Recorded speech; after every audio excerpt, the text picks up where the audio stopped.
മീനക്കൂറുകാരെ സംബന്ധിച്ച് അവർക്ക് ജന്മത്തിൽ തന്നെയാണ് കൂടെ തന്നെയാണ് ശനീശ്വരൻ വന്ന് നിൽക്കുന്നത്.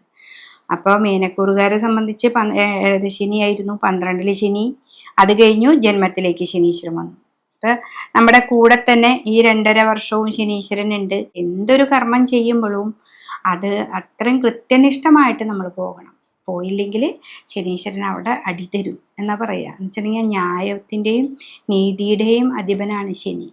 അപ്പോൾ ആ നീതിയിലൂടെ വേണം നമ്മൾ ജീവിക്കാനായിട്ട്. അങ്ങനെ ജീവിച്ചാൽ നിങ്ങൾക്ക് ഇനി വരുന്ന ഈ ജന്മത്തിലെ ശനി, 2 ശനി ഏറ്റവും ഗുണങ്ങൾ ചെയ്യും.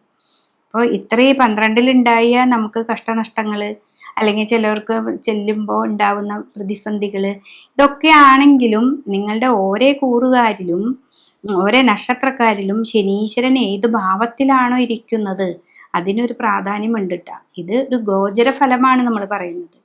അപ്പോൾ ഈ മീനക്കൂറിലാണെങ്കിലും മേടക്കൂറിലാണെങ്കിലും പശുതി നക്ഷത്രത്തിലായ ഒരാൾക്ക് 7ാം ഭാവമായ തുലാത്തിലാണ് ശനി വന്ന് നിൽക്കണമെന്ന് വെച്ചിട്ടുണ്ടെങ്കിൽ നല്ല ഉച്ച ഫലമല്ലേ കൊടുക്കുക. അപ്പോൾ 7.5 ശനിയിലൊക്കെ അതിൻ്റെതായ ഒരു മാറ്റങ്ങളും നമുക്ക് കാണിക്കുന്നുണ്ട്. പക്ഷെ എന്തൊക്കെ മാറ്റങ്ങളുണ്ടെങ്കിലും ശനി ന്യായാധിപനാണ് അവിടെ. അപ്പോൾ എപ്പോഴും ന്യായമായ മാർഗത്തിലൂടെ സഞ്ചരിക്കണം. പിന്നെ ഡാർക്കായിട്ടുള്ള കളറുകളായിട്ടുള്ള ഡ്രസ്സുകൾ ധരിക്കുക.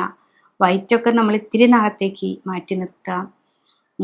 വെള്ളി ആഭരണങ്ങൾ ധരിക്കുക. ഇതൊക്കെയാണ് ശനീശ്വരന് ഇഷ്ടമുള്ളത്.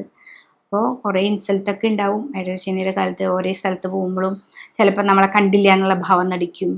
ഓരോ വീടുകളിലായാലും നമ്മൾ ഏറ്റവും ഉറ്റ സുഹൃത്തുക്കളാണെങ്കിൽ പോലും നമുക്ക് ഭയങ്കര ഇൻസൾട്ടിങ് ഒക്കെ തരും. പക്ഷെ അതൊക്കെ നമ്മുടെ ജീവിതത്തിൽ പഠിക്കാനുള്ള പാഠങ്ങളാണ്.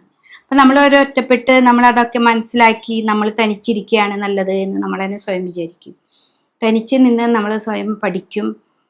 നമ്മുടെ ജീവിതം എങ്ങനെ കൊണ്ടുപോകാമെന്നുള്ളത് മാത്രമായിരിക്കും നമ്മുടെ ചിന്ത. അങ്ങനെ നമ്മൾ മുന്നോട്ട് പോവുകയാണെങ്കിൽ ഏറ്റവും നല്ലതായിട്ട് ഈ മീനത്തിലെ ശനി ജന്മത്തിലാണെങ്കിലും നിങ്ങൾക്ക് നല്ലതായിട്ട് വരും.